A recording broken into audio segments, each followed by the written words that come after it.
And you know, the topic, not that we're limited to it, but is for this panel is Ukraine, NATO, and I guess the future of the American empire, or the war for Eurasia, I think we rephrased it. And so Glenn and Kit are experts on that conflict, but Wyatt is an expert in a different way, and this is another thing I didn't mention about the Grayzone, which is one of the main reasons I find them to be so important, is that they do actual on-the-ground reporting in places no other media goes. I mean, it's criminal that this is the case, but it is true. And Wyatt spent, I think it was a month, right, in Donbass? Yeah. Do you want to just talk about that briefly, and then we'll go to Kit and Glenn? Sure.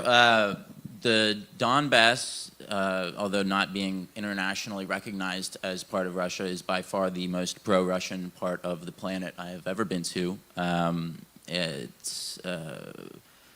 That was kind of the major takeaway, is that when you're there are Russian flags everywhere. There are Z's on all the cars. There are a lot of people who very much see the war, the invasion, as kind of a humanitarian intervention, and it's a perspective that even if you don't agree with it, it's important to acknowledge and it's important to deal with it, and that's something the mainstream media obviously has refused to do since the beginning of the conflict.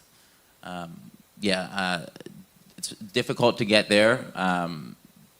Oftentimes they are a little bit suspicious of Western journalists and want to question you a little bit when you get in, perhaps with good reason, but yeah, spending a month there was very eye-opening in terms of getting a sense for the population's perspective, and then just seeing what they're enduring, which is it's horrific. The amount of destruction that's been wrought, in many cases using U.S. manufactured bombs, it's unbelievable until you see it with your own eyes. So it is important that we stop funding that as soon as possible, in my perspective. So I want to talk now about how the three of you have been punished.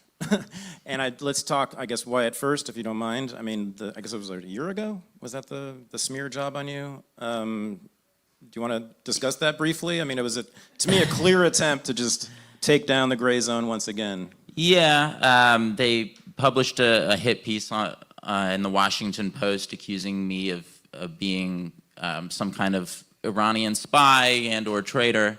No, on the payroll, right? Yeah.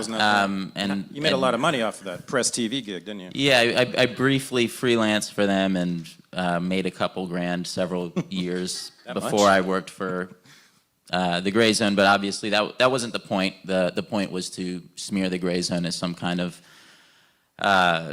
foreign influence operation, which couldn't be further from the truth. We obviously don't accept any money from government sources, and they knew that, but they didn't want to let that get in the way of a good hit piece. I mean, beyond that, I mean, I've been kicked off of PayPal and Venmo, and it's kind of a debanking situation. Wow. So there's that. Many things to look forward to if you become a dissenting voice in American journalism. I'm sure there's more to come. Are you still debanked? Yeah, from PayPal and Venmo. That's permanent. That's for life. Glenn, I saw you on Max's live stream a few days ago discussing, and it was really harrowing because I've been following you for a long time and you've been on my show, and I too am a huge admirer of your work. To hear you say that you are now considering leaving Norway because of how you've been treated by, I guess, is it colleagues or the media? Can you talk a little more about that in specifics? I'm really curious and concerned about this.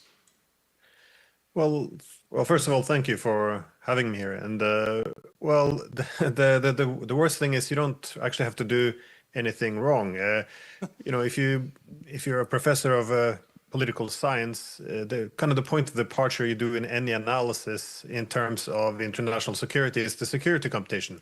That is, state A competes, arms itself, it undermines security of state B. This is kind of the main idea, which is why we pursue indivisible security. Anyways, long story short, my whole argument is if you want security, you have to recognize the security concerns of your opponents. Otherwise, the only way to have security is to defeat your adversaries if you think they're just acting out of evil. And this is effectively the policy of the West now. We never discuss security concerns of Iran, China, Russia, no one. And if you try to bring it up, then you're legitimizing it and you're essentially taking their side and you're a traitor. So this is kind of the logic. I always warn against this because if we buy into this, that our opponents can't have any legitimate concerns, then the logical outcome is always war. And that explains a lot over the past 30 years. Anyway, so I tend to, well, my main focus has always been on Russia. So for this reason, they labeled me very quickly in the media as a, agent of Russia. I'm also participating in an influence operation, apparently, because I went to a conference in Kaliningrad about Immanuel Kant and his philosophy on the reason of the individual. And, I went to, been writing in Chinese media, been on Chinese TV, so I'm also a Chinese agent. 3 months ago, I was in Iran with Max Blumenthal. So after this, some also labeled me Iranian agent. And of course, 2 months ago, I was in Georgia. And because I was on national TV there in the studios, I hired a studio there to do my own podcast for one day. And that was evidence of how intertwined I was with the regime. So I'm also a Georgian agent. So you would think I would be pretty rich by now. You're very busy.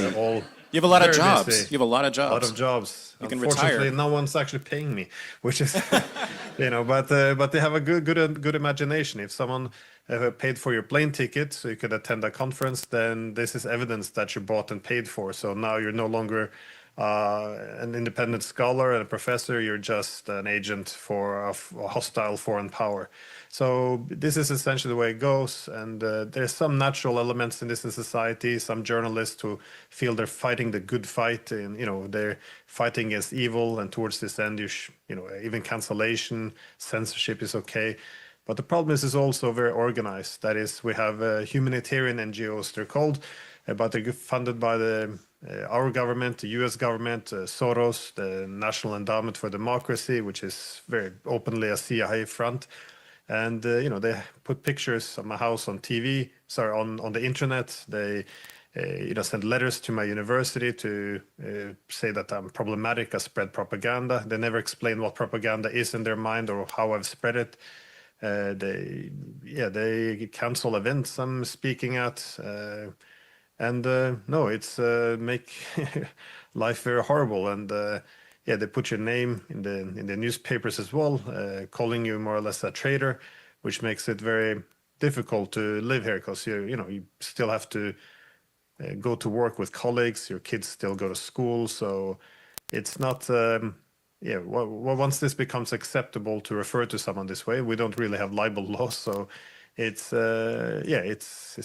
it's not a great place always to stay once they have you in their crosshairs. Now, are you thinking of leaving Europe entirely, or just Norway?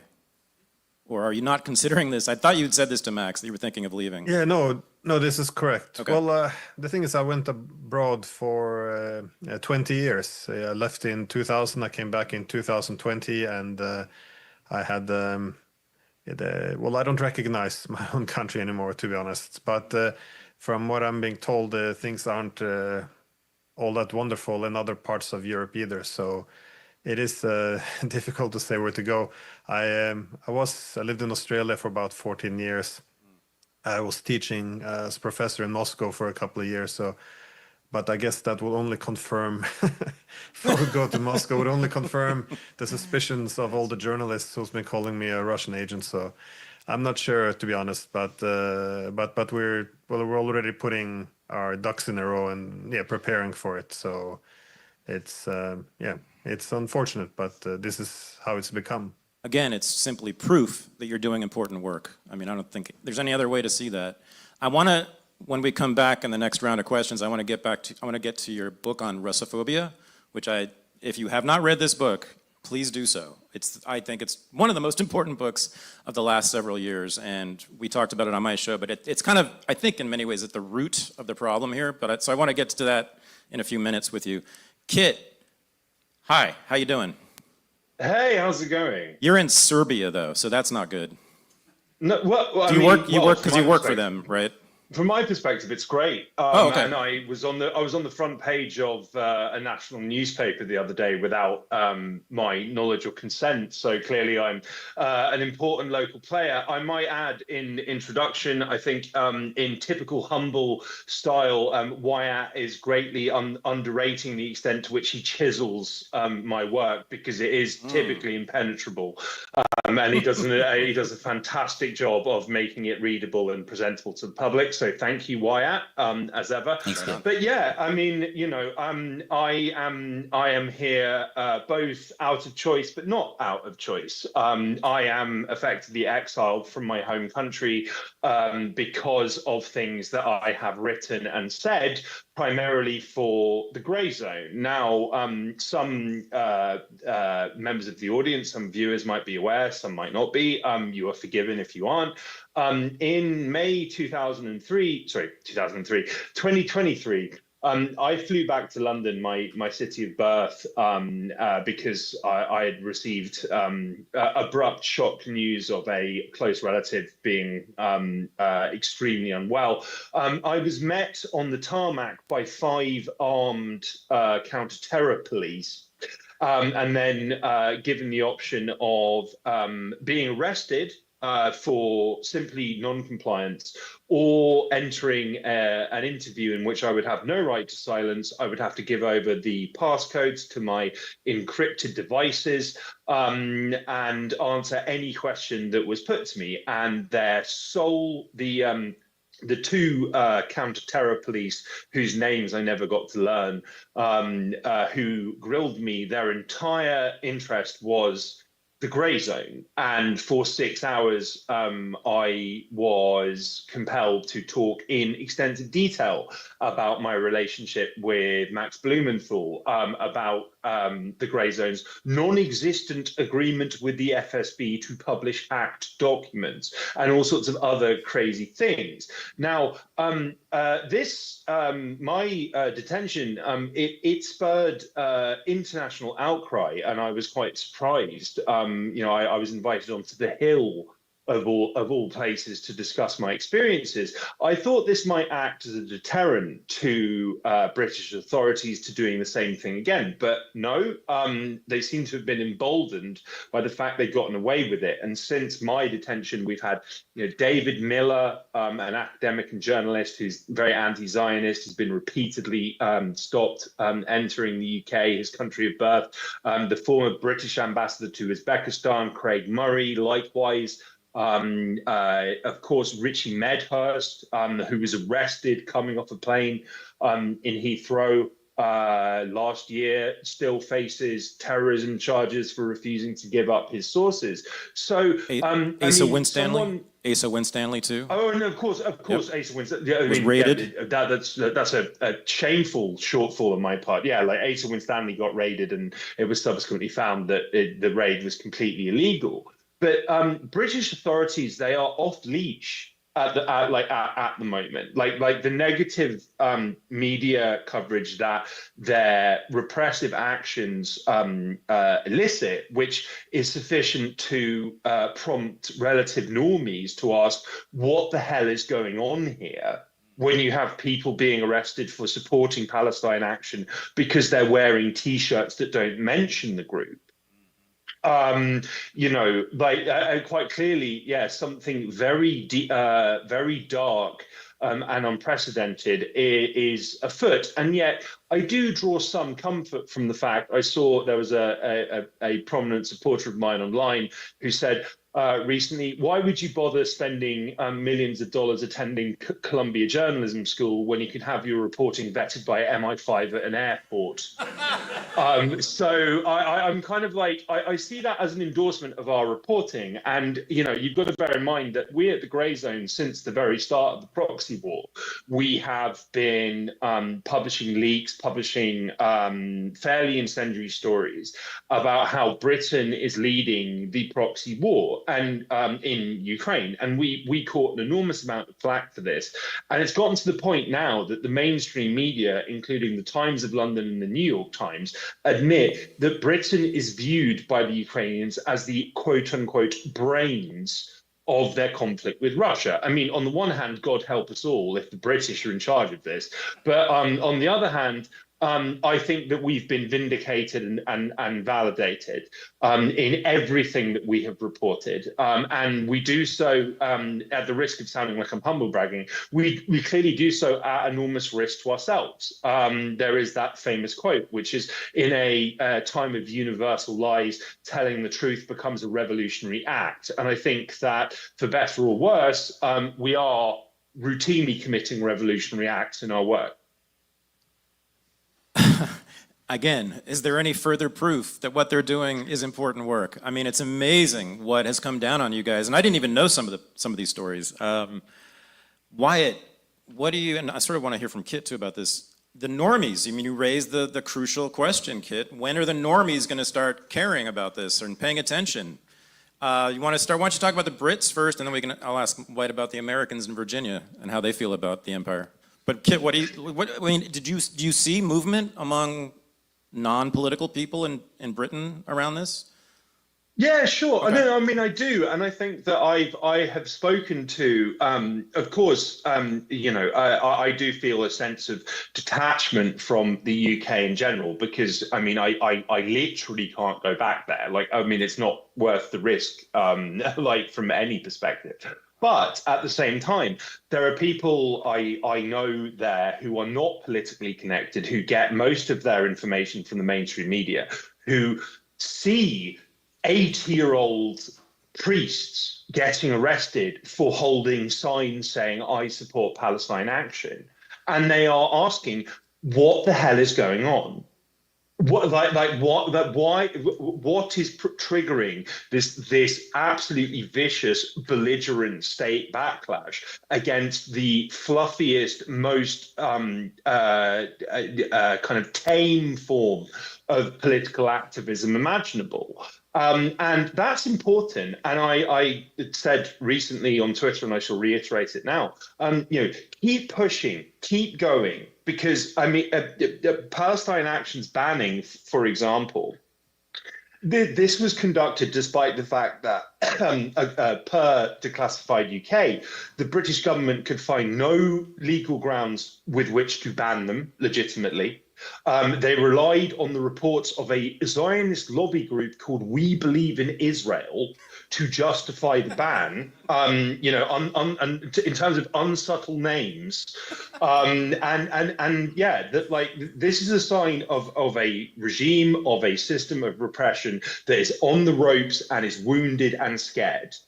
You know, like, if they were at the peak of their power and prominence, they would not be bothered about the activities of Palestine Action or people who support them. They are clearly very frightened, and this is happening throughout Europe. And it's actually very heartening to see more and more people are questioning not only their government support of Israel or their country being part of the EU or NATO, but they are questioning the quote-unquote democratic structures in which they live, because you can't vote yourself out of a genocide. You can't do anything through standard accepted political structures to create, to facilitate fundamental change in the clearly failing systems in which you live. So people are looking for alternative mechanisms and means of expressing their dissent, and that is very heartening. I have made the point before, and I shall do so again because it does bear repeating. Repressive power structures are always at their most repressive when they are on the verge of collapse. It is a shame that we have to live through the highly repressive part, but the promise of something better at the end of all of this is clearly there, I would say. That's the first good news I've heard in a long time. From the Grayzone. The Grayzone never gives good news until now. This is finally. Wyatt, can you give us some more good news? What's happening in Virginia? But I mean, of course, like, what do you think is happening in America abroad, broadly? I mean, among the so-called normies. I mean, do you see? I'm trying to think myself. Do you see any movement among non-political Americans who know just about nothing about the world around these issues? I don't know. I think you see movement on Gaza, on just the live stream genocide. I think for anyone with a conscience, it's kind of impossible to see these videos and not be moved. In terms of, you know, is there a burgeoning anti-imperialist consciousness that's going to seep out of the woods of Virginia? Probably not today or tomorrow, but Maybe one wood in Virginia, like where you live. Lynchburg. Yeah, Lynchburg's the center. The anti-imperialist resistance is there. Yeah, yeah, it's a long journey. I kind of, from my perspective, I think I see a little bit more movement in the UK, where the outright banning of a group like Palestine Action leads to this very grassroots rejection that you can see grandmas signing up, you know, to just basically be arrested and manhandled by these counterterrorism police because that, you know, they believe it's worth standing up and fighting for. I'm not sure we've reached that kind of moment in the U.S. yet, but what do you think? I don't know. I mean, I'm pretty pessimistic. Again, it's astonishing how ignorant Americans are about politics, and especially world politics. I mean, they don't know where these countries are. Have you seen maps? These studies of Americans are asked to point on a map where certain countries are, and they put Ukraine and Alaska, and they put Iran and Hawaii, and I mean, so yeah, I don't know. I don't think so. I don't know. We could get into a long discussion about elite theory, but I think the elites will have to be forced to change one way or the other. Well, okay. What's going to happen is not, and I think Kit will appreciate this, and I think all of you will appreciate this. I don't believe the American people are going to rise up, or even if they're going to rise up and convince our leaders to change their course in American foreign policy. I just think the only thing that's going to change the American empire from doing what it's doing is what the Viet Cong did, which is to defeat them on the battlefield. I don't see any other way, and that's why the so-called axis of resistance in the Middle East, I think, is so crucial. That's why I think the war in Ukraine is so crucial.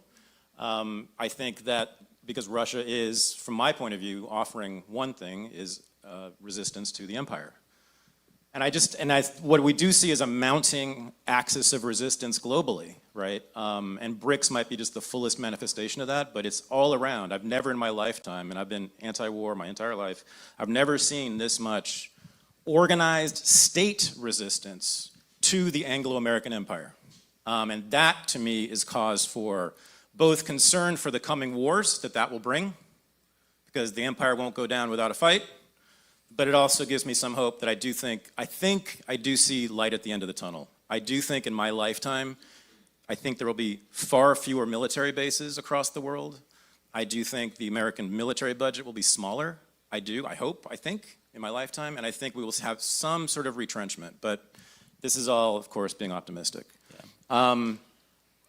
So Glenn, and this is a good segue, because your book, Russophobia, is also depressing in this, and because it shows that, what has it been, 300 years or 400 years of an obsessive preoccupation or hatred of all things Russian by European elites, right? It's an amazing book, and it chronicles this irrational fear of Russia for hundreds of years, and it just hasn't changed much, and that's what's depressing about it. We now talk about Vladimir Putin the way that we talked about Joe Stalin, and the way we talked about the czars before then, and it hasn't changed. In fact, in some ways, Putin is even depicted more harshly, isn't he, than Joe Stalin and a lot of the Soviets. It's amazing, right? He's Hitler. He's even worse. So, Glenn, does that book, and I hear how you are much more depressed about the situation for very good reasons in Europe. Does your book and your knowledge of that history, does that make you even more depressed? I mean, do you see that as sort of this, to me, it's just a bizarre psychology among European elites around Russia. Do you see any chance of that changing, and how, and what? Well, no, let me ask you this. Why do they think this? Why have they been so attached to this hatred of Russia for 200, 300 years for almost never any serious or good reason? Do you have a thought about that? I mean, you sort of address it in the book, but can you talk about it now, about why you think this enduring hatred of Russia is still with us? Yeah, well, I'm a bit pessimistic because it kind of undermines the whole assumption that states act as rational actors. So, for example, if you see what's happening in Europe now, we launched this war which was not in our interest. We've divorced ourselves from important countries like Russia, increasingly China, and then nothing we're doing is in our interest anymore. And you see this, the reduction in security, our economies, the standing of Europe in the world. I mean, it's quite sad what's happening to the continent, but still they're doubling down. They see that Russia is winning the war, and they still keep chanting, Ukraine's winning, and let's just keep it going a little bit more. And it doesn't really make any sense. If you're losing a war, you want to make a better deal today than tomorrow. But so I think the propaganda aspect is quite important because, I argue that, of course, phobia, royal Russophobia, is irrational fear of Russia. Now, there's rational reasons to fear Russia, like it is the largest nuclear power in the world. But however, I address the irrational hatred or fear of Russia, and a lot of this is linked up to propaganda. And as you know, Sigmund Freud, Edward Bernays, all of these people who laid a lot of the foundational literature pointed out that once you tap into the irrational aspects of human nature, that is the group psychology, it overruns the reason or the ability of the individual to exercise reason. So one of the key aspects is in human nature, we tend to divide always into groups. We're a group animal. We divide in group for security, meaning, and we usually think of us versus them, who are in group and out group. And this is how propaganda. This is where the propaganda is usually built up around. Because if you can assign good values or good identity to the in group or versus the out group, then reality no longer really matters anymore. And you kind of see this. You know, if we invade Afghanistan, we do it because we just want freedom, democracy, and for little girls to go to school. When the Soviets did the exact same thing, it is for empire. So it doesn't matter. You can do exactly the same thing. One will always be good. The other one will always be evil. At worst, we might do the wrong thing, but we do it for the right reasons. At best, our adversaries might do the right thing, but they do it for the wrong reasons. So this is kind of the logic. And I guess Russia's always been the ideal out group for us because, as you said, this has been going on for centuries. And traditionally, you know, who is us versus them? Russia can always play them. I mean, we were the West, Russia's the East. We were the Europeans. The Russians were the Asiatics because that's how they were referred to for a long time, given their position in the East.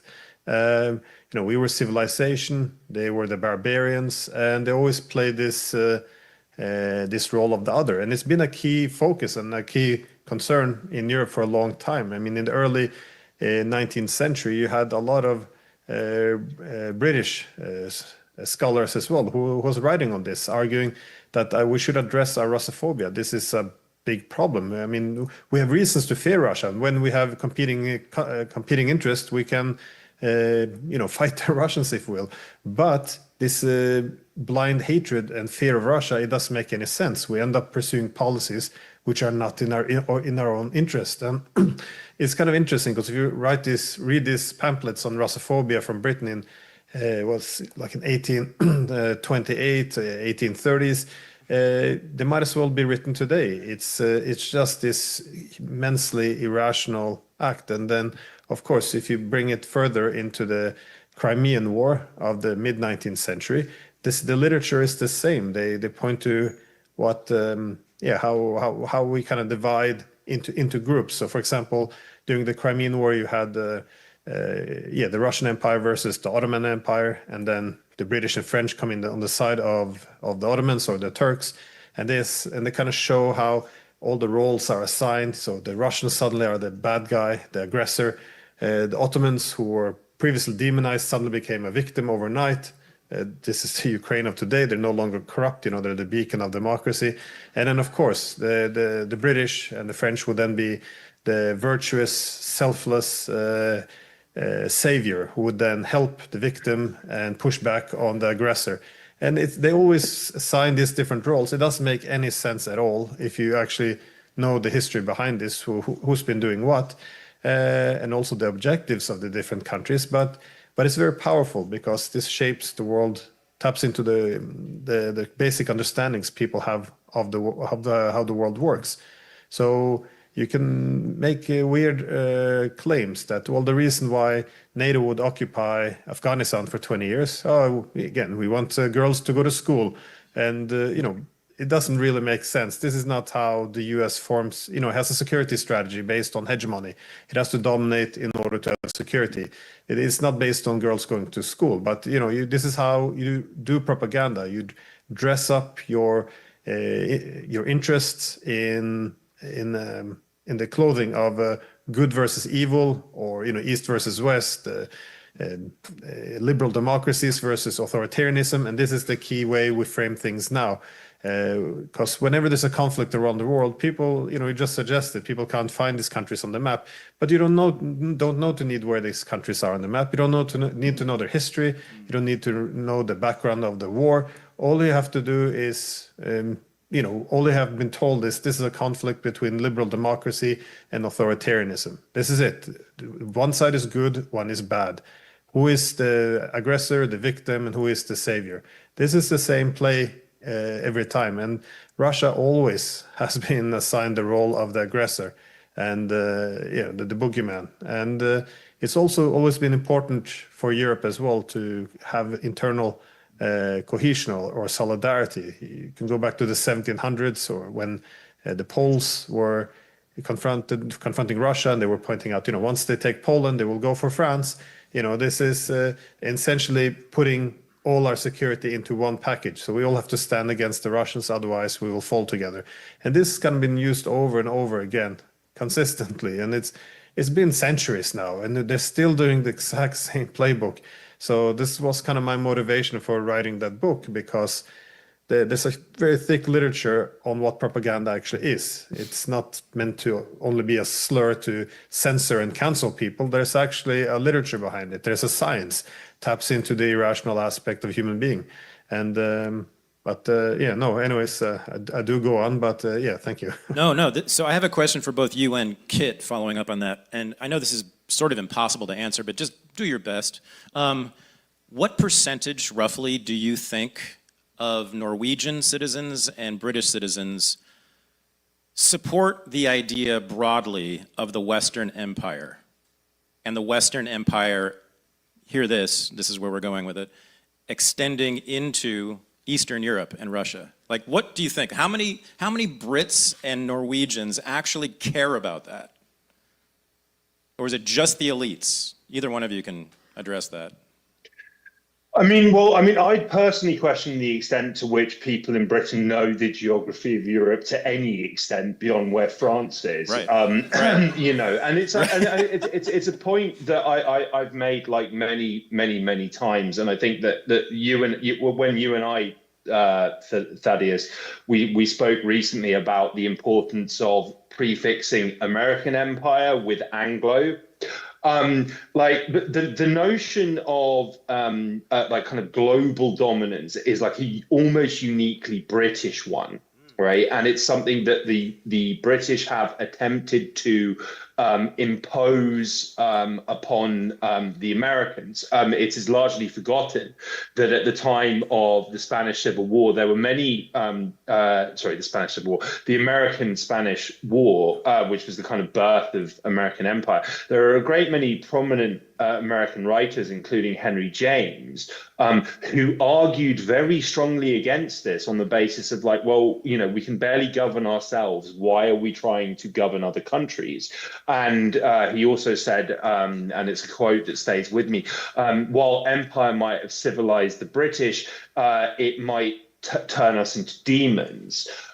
So much of US policy is informed by this completely insane and, yes, uniquely British idea of total world dominance, right? So, in my neck of the woods, in kind of southeastern Europe, which is adjacent to Central and Eastern Europe, there are many countries that the populations either have positive views of Russia or at the least, very skeptical views of the EU and NATO. And this is completely prescribed from public debate. We saw in Romania recently, there was a anti-NATO, anti-war candidate, Georgescu, who stood in Romania. Romania's Supreme Court overturned the results of the election because it looked like he might win. They also set the legal precedent that you can't run for political office in Romania if you're anti-NATO. What proportion of the US population, A, knows where Romania is, and B, gives a damn about whether it's part of NATO? I would imagine it's like within the margin of error. Yeah. Right. Yes. Yeah, and it's like this is something that we've tried to like really nail down at the Grayzone, and if I do say so myself, I think that we've done a pretty good job of it. Yeah.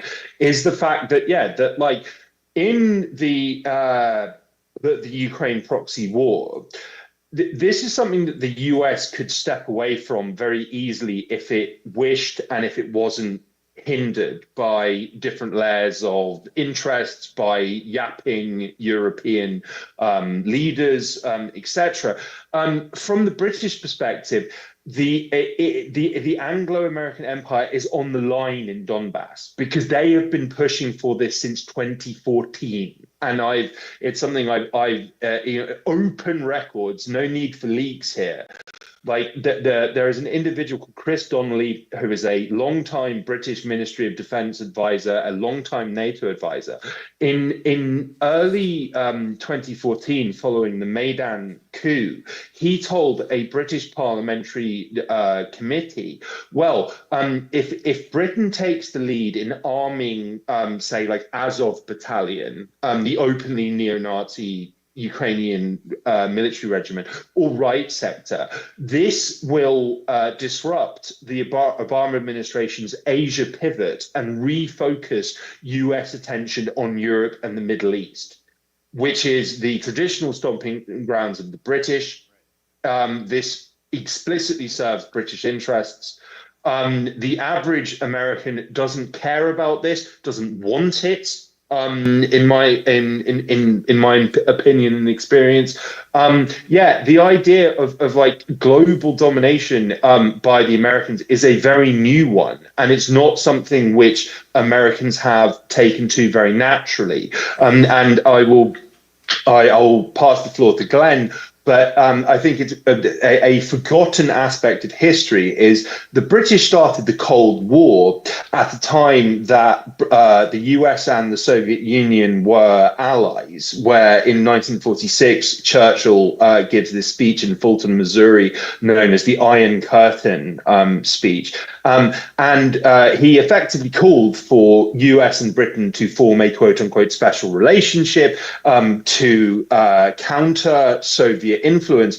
The response of the US media and the US public was one of disgust and anger. Like, how dare this Brit come over here and tell us that we should be at odds with our closest ally?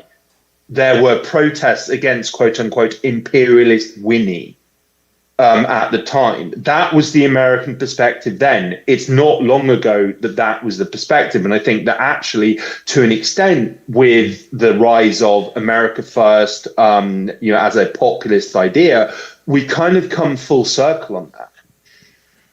So great. So Glenn, do young Norwegian boys dream of growing up to fight for NATO? Well, probably not, but it's hard to say because, we have 169 representatives in parliament. All 169 are for sending weapons. None of them thinks we should sit down and talk to the Russians. We have a lot of newspapers, a lot of TV channels, and they're all saying exactly the same thing. And, I also make the point, this is a remarkable consensus, but one has to ask how this consensus was achieved. Was it achieved by having an open discussion about the background of the conflict, the facts, and then we all suddenly agreed, yes, we have to fight this to the very end, no matter what happens, but no, we don't see this as the case. We see that any dissent is treated as treason and is purged. And you have to pay a very high social cost for even arguing that, well, perhaps NATO could have provoked this. I mean, it is. It's very hard to know what people actually are thinking. Indeed, I sometimes speak to retired diplomats, and and when they call me, they say, "Yeah, this is we shouldn't be doing this. Obviously, we can't speak about Ukraine without talking about NATO expansion." But they can't say this out in public because they know what's going to happen. They will be crucified. So it's hard to say what people know and what they're willing to say. And this is part of how you manage a crowd. This is people adjust to the crowd around them. If everyone is saying one thing, you will say the same thing. People usually adjust to the group. And there's also no. If people want to ask, what do you want to fight for NATO, or we have to keep, liberal hegemony or dominance, the general idea is that, well, what is the alternative? Because the alternative is believed to be chaos. So this has kind of been the underlying assumption which have been sold for so long. So if you say, well, some of these things weren't really democratic. So, for example, if you look at the toppling of Yanukovych back in 2014, which started this war, you can point out, well, it wasn't actually supported by Ukrainians. They didn't have majority support for this. We removed a democratically elected president against the constitution and the will of the Ukrainians as well. Why was this a good thing? Why is it good for democracy? But, we're told we are democracy. And this is kind of how you split the world, because we are liberal democracies, Russia's authoritarian. If you accept this premise, you can topple a government against the will of its people, and then you can call it democracy because you're integrating them or putting them into the orbit of NATO. So you're making the world more democratic, you're making the world more peaceful. And this is kind of the logic. If you buy into the premise of these competing stereotypes of good versus evil, I mean, you saw the same now with the U.S. asserting itself in Armenia. If you look at this, you can see the disaster down the road. But the main thing that journalists will write is, well, more influence for America, less for Russia. That's peace. So this is kind of the intellectual level they're at the moment. And we say liberal democracy is good. What is democracy? That's us. So you link these values to an entity of power. So essentially, liberal democracy has become a hegemonic norm. If you like democracy, you like liberalism, then the West has to rule, and there's no real alternative. And this is the amazing thing they pulled off, because if there's some contradictions, we topple a democracy, install a dictatorship, well, at least they will be serving the interest of the democracy. So you can't do any wrong as long as this is sold. If I can just say one little thing, not a correction, that's a bit cocky, but extension on what Kit said about this starting in 2014. You can pull it for 10 years further back to 2004. This is when we supported or backed the Rose Revolution in Ukraine.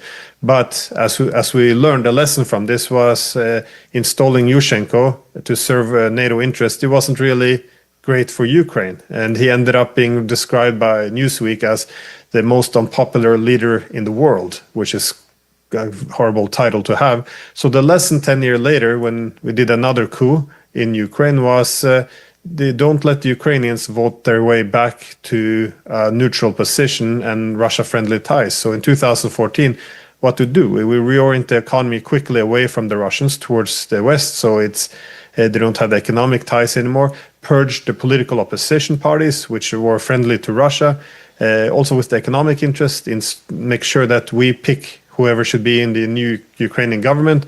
The finance minister was actually American, who was installed in 2014. She just got a Ukrainian passport on the day she took the position. You have the general prosecutor of Ukraine complaining that every new appointment to government had to be approved by Washington. We learned from New York Times on the first day after the coup, the United States began to rebuild Ukraine's intelligence agencies from scratch because they used to work the closest with Russia, and we can't have any of that. And, purging the church, their language. And finally, when the Ukrainians have a chance to vote for peace again, they vote for the peace platform that Zelensky put forth in 2019, where he says, we should be allowed to speak Russian, we should be friends with Russia, let's install the Minsk peace agreement. well, then we had this NATO militia trained by the US and NGOs, which essentially put red lines for Zelensky not to implement any of the campaign promises that 73% of Ukrainians had voted for. So we learned from the mistakes in 2004 and made this coup permanent in 2014. And this is why, yeah, the country is now being burnt to the ground. But when people are sold this story in the West, it's about democracy. This is it. Right. But that's a story that is told and believed in, apparently, from what you've been saying, by the elites exclusively. So I want to, and the Norwegian people generally and the British people generally don't even have ideas about these things, right? And I think that's true for Americans. I mean, we can speak about American young men too, and Wyatt is from military land. I mean, I've known a lot of people, men, young men and women, who have served in the military and been gung-ho about killing people and sometimes killing Arabs and sometimes killing Muslims and sometimes killing Osama bin Laden. But I've never heard one member of the US military say, we need a global empire. I'm committed to having military bases in every country. I've never heard them say any of that. Liberal hegemony for everyone. We need democracy spread. Never. Has anyone heard a man in uniform say that? So I want to present a thesis I just came up with as you were talking, and I want the three of you to respond to it. So now we know that imperialism is an elite project, and the vast majority of ordinary people don't even know about this stuff. I am thinking about the Mackinder thesis and the Brzezinski thesis that Eurasia, the control of Eurasia, is crucial for any global empire. If you want your empire to be global, you must control the Eurasian landmass, was the thesis put forward by Mackinder and then by Brzezinski more recently. So that tells me altogether that Russophobia, and here's my thesis I want you to respond to, all three of you. Russophobia, the hatred of Russia, is actually highly rational for certain people, for imperialists, because Russia stands in the way of conquering Eurasia by the Western Empire. So doesn't it make sense for imperialists to hate Russia? Now, ordinary people, it is ridiculous for them to, because they don't care about conquering Eurasia, and they haven't read the Mackinder thesis. But does this make sense that it is on some fundamental level, maybe not every single aspect of it, you know, like the Skripals or things that are made up, but you know, the basic fundamental fear and hatred of Russia, I think, is highly rational if you're a global imperialist. Does that make sense, Glenn? Well, yeah, no, that makes a lot of sense because, well, the Mackinder theory was that maritime powers has the ability to dominate the world. They're the natural empires because it's very difficult to diversify away from their dependence, given that the connectivity is by sea and it's easy to put up choke points. So this gave advantage in movement of troops and also commercial power. Now the problem here is you do have to run it as an empire because as Mackinder recognized at that time when Russia began to connect the Eurasian landmass by rail was if Eurasia is connected by land, then they would essentially make the dominance of the sea as a source of world dominance. It would make it, well, it would undermine it. So this was a threat to Britain, and it was then considered a threat to the United States. Again, this is not just a thesis from a British scholar in 1904. This was something that the Americans incorporated into their U.S. security strategies, throughout the Cold War. You can see it pop up the U.S. security strategy, for example, in 1988, where they recognized this is, why we fought in the world wars. This is what directed our Cold War policies. You have to make sure that one state or a group of states don't emerge in Eurasia coming together and then essentially put a check on the maritime hegemon. And if you are ruling Eurasia from the center, you do have to pursue an imperial policy. That is to divide and rule, to prevent the Eurasian powers from coming together. So make sure that the Russians are split from the Germans, the Chinese are split from the Russians, the Turks are split from Russia, India and China are at each other. Because if you divide the world, then you have one side which are obedient allies or vassals, and the other is a contained adversary. And the counter to this, of course, is to a large extent what the Chinese are pushing now. That is, if you can make all the countries work better together, then you can connect Eurasia by land as well. But no, I think given that Russia is the main largest territorial power in Eurasia, I think yes, it makes a lot of sense. The largest obstacle, right, to the extension of the Western Empire, right? Wyatt, what do you think? Is Russophobia rational on that level? Yeah, it's it's a spigot that can be turned on and off whenever necessary. At the end of the Cold War, it was politically advantageous to turn off the Russia hatred for a little while.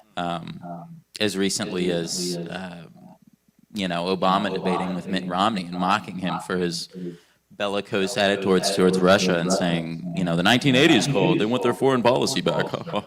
This was just a handful of years ago that the Democrats were mocking the Republicans for being overly aggressive towards Russia.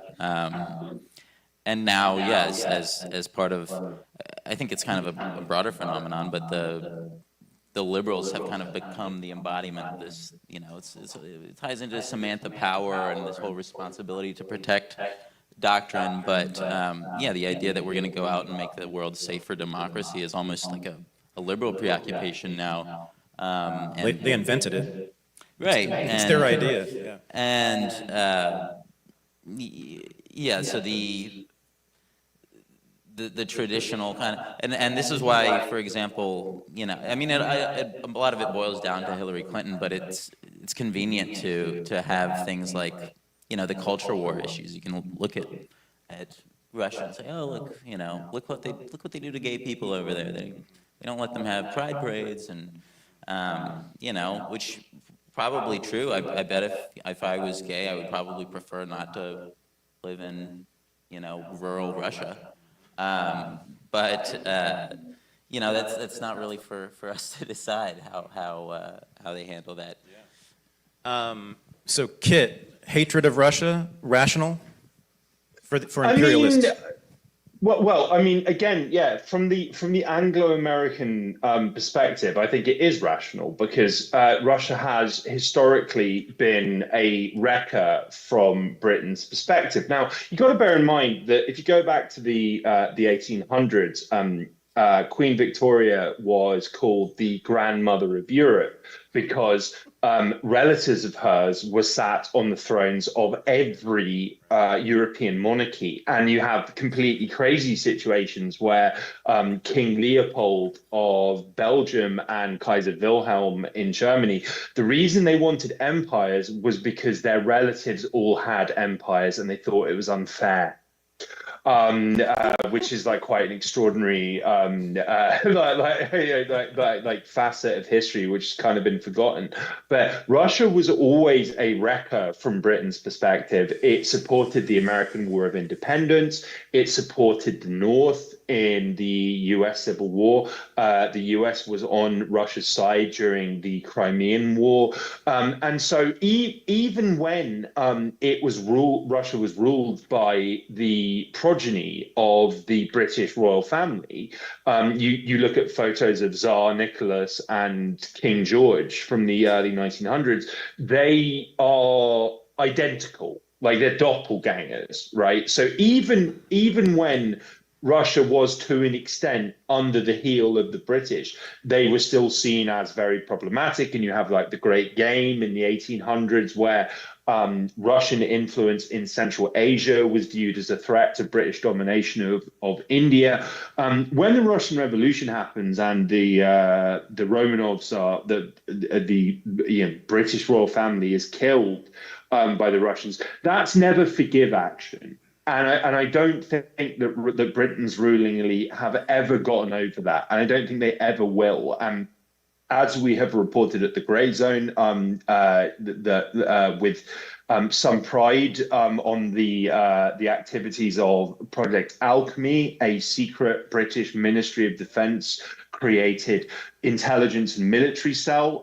Wyatt and I have done some crusading work on this, if I do say so myself. At the core of it is this notion of breaking up Russia into easily exploitable chunks. This lay at the heart of the British-led invasion of revolutionary Russia in 1918. It was like in Godfather 2, where they carve up the cake of Cuba. That was the ethos. It was like, right, so the French will get the coal here, the British will get the timber in this region.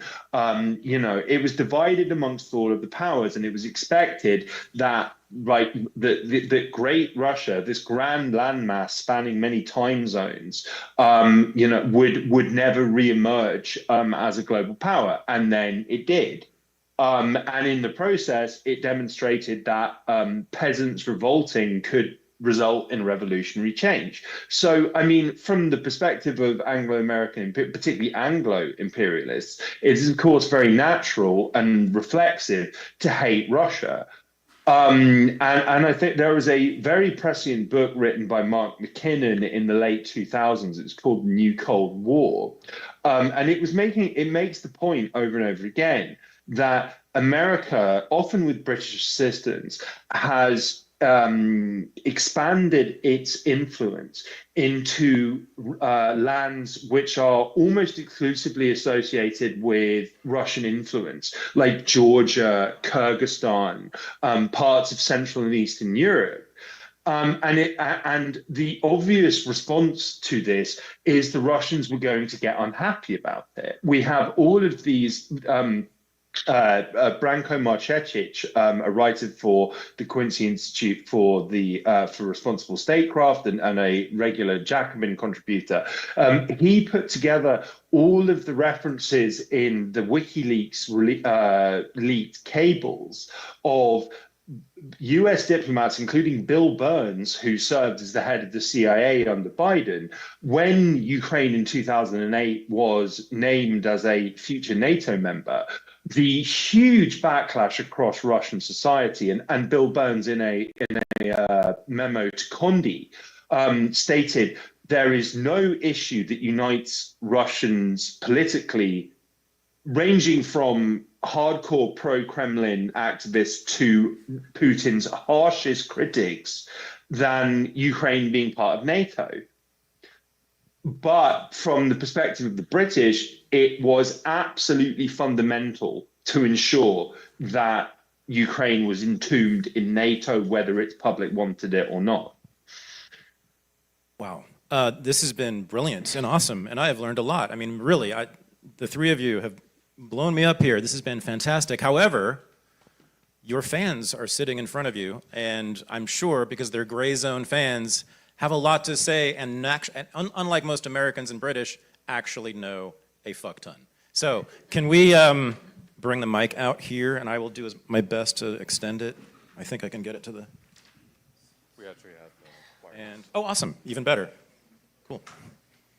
So yeah, you can just, can you just, I guess, raise your hand and he'll bring, is that okay? Yeah. Cool, and he'll bring the mic to you, so go ahead. Hi, thank you very much. You are all great. They just arrested someone in Italy, a Ukrainian, Just now? like 2 days ago, Oh, I didn't know that. supposedly who almost single-handedly on a yacht blew up the Nord Stream pipeline. So Seymour Hersh says the U.S. and I think Norway and maybe the U.K. or Denmark or a third country actually did it. So why are they arresting some Ukrainian guy in Italy now? And I just want to make sure, furthering- can Kid and Glenn hear this? I don't know if this mic is going in. You can hear her? Yes. Awesome, continue, Yes. sorry, great. why are they arresting someone now? Like, what's the media doing with that? I mean, it's on CNN and BBC, so Great you question. know it's definitely not true. So what? Yeah. So why are they saying it now? And why are they doing this now? And what do you think, especially Glenn, about the Norwegian? Suppose what Seymour Hersh said, the Norwegian involvement with the U.S. Well, I don't know much more than what Seymour Hersh has written. I know there's some scholars who have also tracked the movement of the American ships at the time. There's been some reports from Denmark that which kind of confirms to a large extent what some of the things which Seymour Hersh has argued. So his story seems credible, let's say that. But what I find fascinating with Nord Stream is if you just want to look at things you can prove 100%. What is interesting is that once, not only that the United States threatened to destroy Nord Stream, they've sanctioned it. Again, Biden standing right next to the German Chancellor, promising that it would no longer I forgot his words. Well, it would no longer be there if there would be a war. Now, but what is interesting, once the Nord Stream was blown up, we saw all the NATO countries, even the NATO Secretary General, everyone saying that all traces were leading to Russia. This was a Russian attack following the Russian playbook. I think the NATO Secretary General Jens Stoltenberg argued that this could be in Article 5, so it's an attack on NATO. And this whole thing was used to then, for the NATO to further assert more control and militarize the Baltic Sea, but also escalate the war in Ukraine. Now, after all of these efforts to point the fingers at Russia, they began with these new stories, the Ukrainians on a sailboat, all these things which kind of contradict a lot of the initial ideas. But then we have these stories that, yes, the CIA knew about this, and we tried to stop it. Zelensky tried to stop it, but it was too late. But now it's admitted that at least they knew in advance that it was not the Russians. So one has to ask then, why, if we knew that it wasn't the Russians, why did we use the attacks on Nord Stream to escalate or militarize the Baltic Sea? Why did we use it to escalate the Ukraine war? Why we're threatening something like Article 5, which would mean nuclear war with the Russians, when we know that this was fake?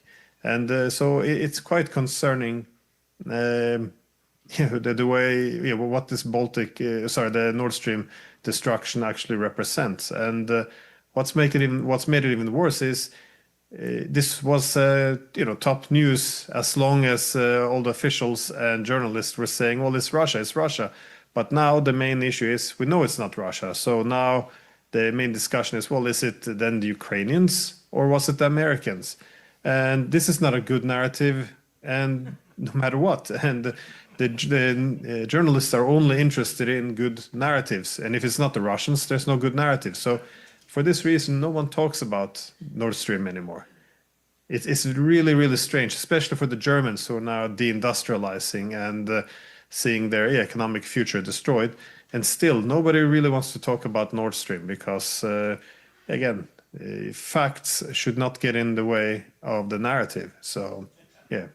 So, I mean, this is obviously a little bit speculative, but I think the timing may be notable in that we are, more broadly speaking, seeing kind of, it seems like a handover of the Ukraine proxy war from American hands over to the Europeans.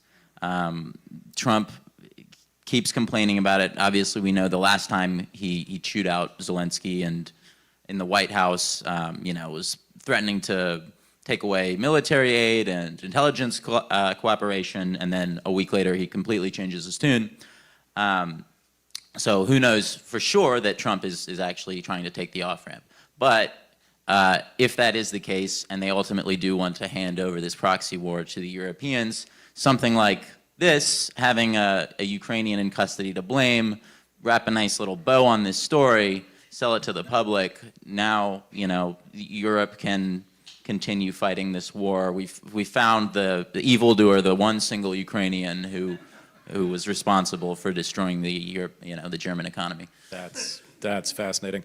There's a few back there actually, and there's all over the place. But he had the guy in the middle in the back there. He was first, yeah.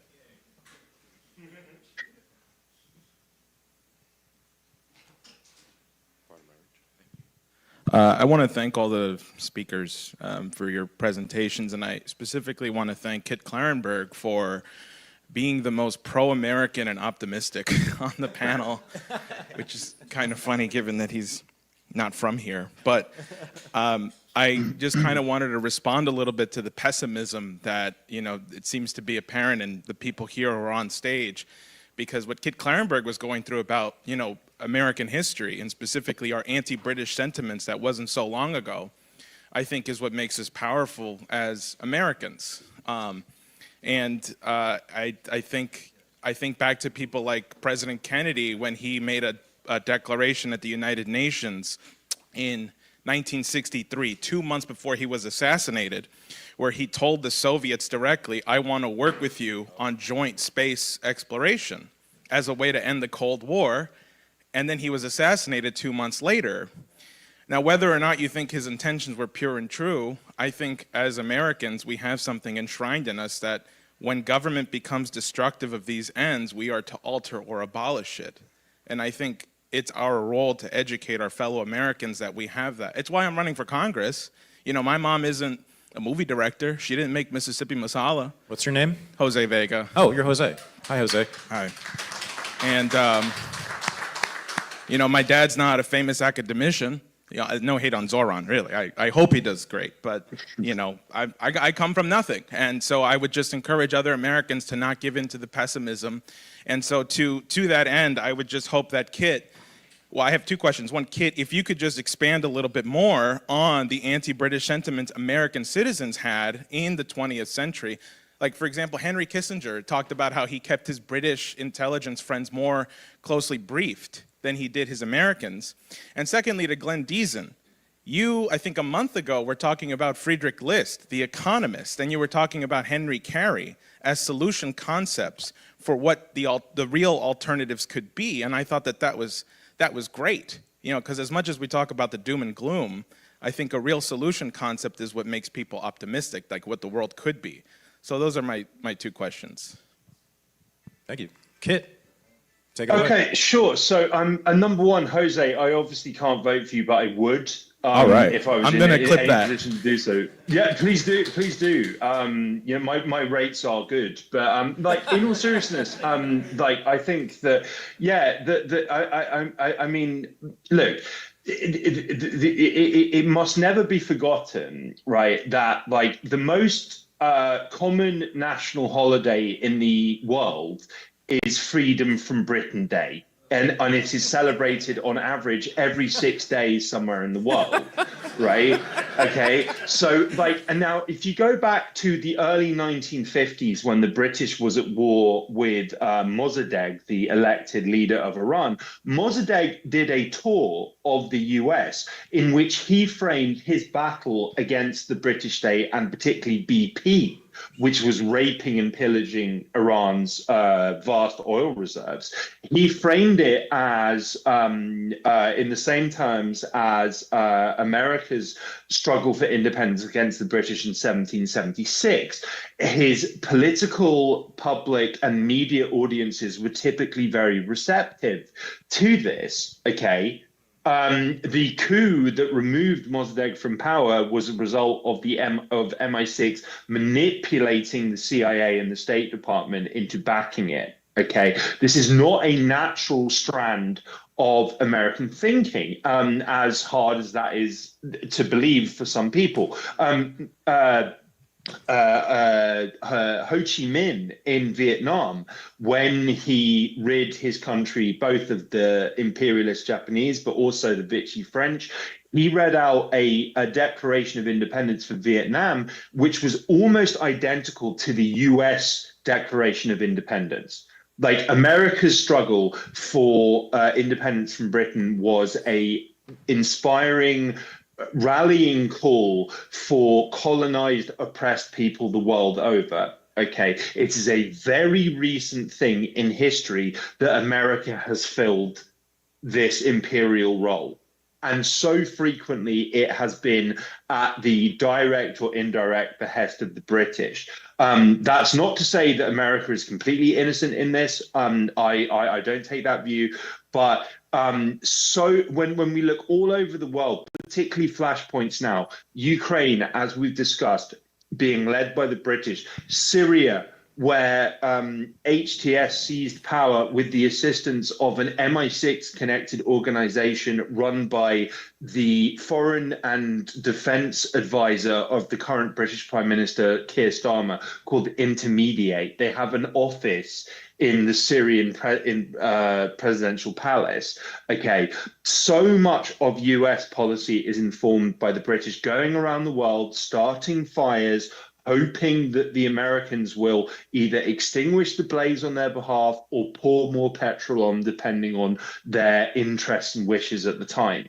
Okay, like neutralizing that British influence would go a significant way to, I think, a more sensible, less belligerent US foreign policy as a result. So we need Just more. my opinion. Yes. So we need more Anglophobia. Yes, absolutely. We have the wrong phobia. We need Anglophobia. Where's the mic? Oh, I don't know who is next. I guess over here, in the side here.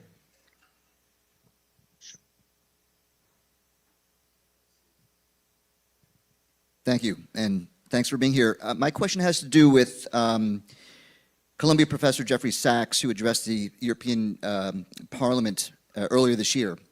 And he dropped some very, very interesting and thoughtful truth bombs, in my opinion, basically pointing out the fact that the European Union has not had a coherent foreign policy.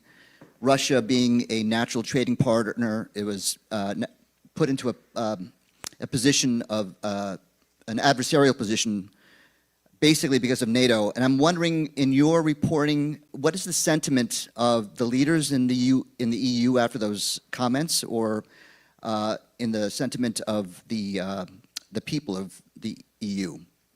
Did that make any impact at all? Maybe Glenn want to take this? Was that for? Who was that for? I mean, whoever wants Anybody? to address Okay. it. Yeah. Not me. Glenn? That sounds like a Glenn question. Well, it's hard to respond to. It didn't really make it had made a lot of big noise on the internet, as we don't have the same gatekeepers there, but it wasn't. I think it was more ignored by many European leaders. Because the criticism of the Ukraine war, for example, is not really approved of. But it must. I assume that at some level it must resonate with the European leaders. Keep in mind that for many years the European leaders kept talking about European sovereignty, strategic autonomy. All of these are, nice words for more independence for Europe from the United States. Indeed, part of the EU project was also intended for the EU to use their collective bargaining power to have more equality in relations with the United States. So I guess the main objective was to have a collective hegemony after the Cold War based on cooperation between the US and the EU. Now, obviously, this hasn't been achieved, and I think that's quite obvious if you look around the world. I mean, Europe is not just in all dire straits in terms of its security and economy, but also its relevance in the world and the way people look at Europe. It's becoming almost a bit of a joke when you get these pictures recently out of the White House with this, sitting there like school children. So one has to ask, how did this happen? And Macron a few years ago warned that we should not become vassals. We have to stand up. But what does this actually entail? How do you have 27, 28 countries who are supposed to stand together and speak with one voice? Either it becomes very authoritarian, that you outsource your decision making to some unelected bureaucrats, or you have to find a way of addressing dissent. So if you deal with, for example, policies towards Russia, how does it make sense that Latvia and Greece should have the same view towards Russia? It doesn't make any sense, and I think this is the problem in Europe. They just form these speech acts where they form everything as questions of morality. That is, you can't really take an opposing view if you're not supporting pushing weapons into Ukraine, or you think it's a good idea to sit down and talk to the Russians. This means that you're immoral. You don't care about Ukraine. If you cared about Ukraine, you would fight with the last Ukrainians. So this is kind of the only acceptable path. And I think this is what makes it very difficult for the EU to have a coherent and also rational policy, because no one is pursuing rational policies anymore. Look at the main leaders who are now representing Europe, besides the unelected ones. You have Merz, Starmer, Macron. I mean, they they're some of the most unpopular leaders there are. The popular leaders, they are deemed to be illegitimate. So it's, no, I think, yes, Sachs was very much spot on. But the Europeans have to find a way of returning to rationality, but also stop subordinating themselves to the United States. And for me, that was the most important point he had. Why do you keep begging the Americans to have you represented? I mean, you have a larger population now. You should be able to pick up the phone and call the Russians. It's the Europeans who won't pick up the phone. And for 3.5 years, it's they're isolating themselves. They're subordinating themselves. And there's no good reason for this at all. Okay, we have time for one more question. Let's go to the front here. Up here. She's had her hand up for a long time. On the side there. And then we'll go to lunch. Thank you very much. I'm Diane Sayre. I'm president of the LaRouche organization. And your response indicates there is a precedent for witch hunts. My question has to do with the Alaska summit. I know President Trump probably would not admit that he learned anything there, but he did back down off of the ceasefire idea, which was very unworkable. And I know various people, including myself, really think that it might benefit the world if he would go to Beijing for the parade on September 3rd, the victory against fascism in Asia. Because unfortunately, while many people probably don't consciously think they want to fight for empire, I think it's very much in the axiomatic outlook of Americans that we are the global hegemon. And what you see when you travel is it's not true. It's not true anymore. So I want to know what you think. Is there any possibility that he would go over there, meet with Xi and Putin, and perhaps get another education? Good question.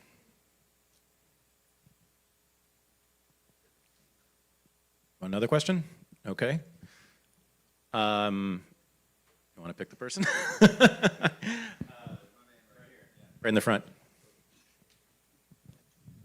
I just wanted to say, I live in France, I have UK citizenship, and I have some relations in Poland, and even though I agree with the distinction in terms of wanting to fight for NATO or wanting a global empire, or in terms of Americans wanting, depending on which credible authority you listen to, between 750 and 1,003 American bases abroad, that the general population don't adhere to. Now, I can't speak for the United States, I don't have enough knowledge, but in terms of Western Europe, and I mentioned 3 countries, but I'd also include Ireland, but I think we're deluding ourselves, or maybe, if I may be so bold, you're deluding yourselves if you think it's either only the elite or only the managerial class. I mean, if you want in Paris or anywhere in France, if you want to try and fly a Russian flag outside your window instead of a Ukrainian flag, you might as well fly an ISIS flag. That's the response. Given there's no rumble in France, we don't believe in freedom of speech. So in terms of, and I also should have mentioned the Baltic states, which again I have relations and knowledge of. So I think the extent to which this penetrates the general population in terms of the Ukraine war is very pronounced and very profound. And if you look at the amount of time it took for people to emancipate themselves from the narrative on Gaza, now obviously, you know, going from, you know, dockers refusing to load ships, or what happened, was it in Spain? I don't recall if it was in Spain or Italy that they stopped this Israeli weapons manufacturer. But the amount of time it took for people to unfurl flags at football fields and so on. So I would rather have incredibly rigorous backing from poll data to such things, because so Chomsky said the US was the most indoctrinated society in the world, but the degree of indoctrination and the degree of irrational pushback, if you say anything about Ukraine or Gaza or Israel is just incredible. And there's all sorts of other issues where it was the same before, like Afghanistan or... So first of all, yeah, I'd like to ask whichever one wants you to reply if you think there's any merit to what I'm putting forward. And the second thing to say is, if you look at the time it took to change for Gaza, I don't know how much time it will take to change for Ukraine. But if you talk about Ukraine or Putin or Lavrov or rationality, good luck. I've talked long enough. So I think, did I hear the thesis is that the imperial consciousness is actually fairly widespread among the populations in Europe? Is that what you're positing there? That I was saying that it's an elite phenomenon, right? More specific indoctrination regarding Russophobia. Okay. And supporting Israel. I should also mention that another country where people are absolutely fanatical is Germany. Yes. And I should also mention that Germany, when people are more emancipated, because the leader of that country is more emancipated. Yes. So you're not supposed to say this. Okay. Yeah. Gotcha. I just wanted to get the thesis out there. So anyone want to respond to this quickly? We have a few minutes. I mean, I would personally be happy to. I mean, number one, I'm sorry that you have UK citizenship. It's a blight upon us all. But in all seriousness, I mean, you talk about like a consciousness shift in respect of Gaza. I actually think that even though it's only taken the best part of 2 years for the mainstream media to catch up with the fact that Israel is committing a genocide on like a 21st century Holocaust, average people have caught up a lot quicker. And I think that we actually see, in respect of Ukraine, if you look at polls of Europeans, including in countries which are very, very, very pro-Kiev in their dispute with Moscow, in terms of public backing for more defense spending, quote unquote, in terms of, say, conscription, which has been mooted in countries like Germany, there is zero support for this. Like actually, like average citizens are a lot more switched on and a lot smarter than you might give them credit for. They can see very clearly like what caused these conflicts, the actual drivers here. I mean, in respect of Ukraine, we had for the first pretty much 2 years of this, unrelenting mainstream propaganda about how this was this grand battle for European values between the free, plucky, underdog democracy of Ukraine versus its despotic, autocratic, evil, Hitlerite neighbor, Russia. That's collapsed like pretty spectacularly. So, I mean, I have, again, maybe it's just like, call it bloody-minded optimism, if you must. But I mean, I actually think that people are a lot more aware of what is happening and why than you might give them credit for. And as ingrained as pro-Ukrainian, pro-Israeli propaganda is like in the mainstream, it's unsustainable now. And we have reached a point where the overwhelming majority of mainstream outlets, at least in the English language world, are admitting that, oh, well, yes, like Israel is committing genocide, and B, Ukraine is losing this pretty terribly, and ooh, actually, they're a very corrupt country with a very serious problem with far right, if not outright fascist elements being in positions of influence and power. So, I mean, irrespective of what the mainstream media says, I think the feeling on the street is actually very different. And again, that I find that like encouraging. I might be completely delusional here, but I mean, if you look at polls, support for keeping this going in Europe is very low. That's without even factoring in the fact that like US polls show that something like 70% of Ukrainians want their government to end this as soon as possible via negotiations. And this is while Zelensky maintains total control of the media in Ukraine, and the country remains under martial law, which has led to the jailing of opposition activists, the banning of opposition parties. So yeah, like I retain some degree of hope for the future, and it's all down to people power. It's all down to organizing and enough average citizens saying "not in my name," and we're seeing a lot of that. Or it comes down to Russia winning. Yes, Right. there is one or the aspect to other, it as right? well. One or the other. Yeah, but I mean, when you see, for instance, like mass protests against mobilization, or like babushkas in Ukraine, like risking their lives to prevent people getting hoovered up by the conscription gangs. Yeah. Like that's important, and we should never forget that is people power, and it's incredibly inspiring. Yeah. And you're right. I think I'm going to say I prefer Kit's take, and I certainly hope he's right. I prefer optimism, but I do see the evidence. Even in Ukraine, you're saying, even in Ukraine, the mass resistance, right, to the military state there that's been going on is incredible and proof of a lot. So, thank you, Kit, for zooming in.